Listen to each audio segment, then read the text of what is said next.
દિલ્હી ખાતે યોજાયેલી AI summit દરમિયાન યુથ કોંગ્રેસના કાર્યકર્તાઓ દ્વારા કરવામાં આવેલા કૃત્યના વિરોધમાં ભારતીય જનતા પાર્ટી દ્વારા ગાંધીનગર ખાતે વિરોધ પ્રદર્શન કરવામાં આવ્યું હતું. ભાજપ મહિલા મોરચાની આગેવાની હેઠળ સત્યાગ્રહ છાવણી ખાતે મહિલાઓએ એકત્રિત થઈને વિરોધ નોંધાવ્યો હતો અને પોસ્ટર તથા સૂત્રોચ્ચાર સાથે આ ઘટનાની નિંદા કરી હતી. વિરોધ દરમિયાન મહિલાઓએ રાહુલ ગાંધીના પુતળાનું દહન કરીને કડક વિરોધ વ્યક્ત કર્યો હતો.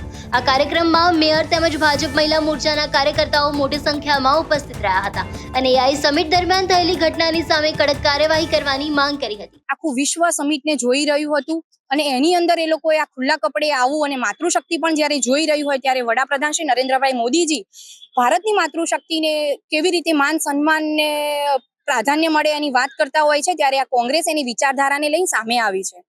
માતૃશક્તિની સામે ખુલ્લા કપડે આવવું એ કેટલું યોગ્ય છે અને આજે એને જ વિરોધ માટે થઈ કે માં ભારતીની જે પરમ વૈભવ પર લઈ જવાનું સ્વપ્ન ભારતીય જનતા પાર્ટીનું છે એમાં કોંગ્રેસ પોતાની નિમ્ન કક્ષાની વાતો કરી અને એને રજૂ કરી રહ્યું છે.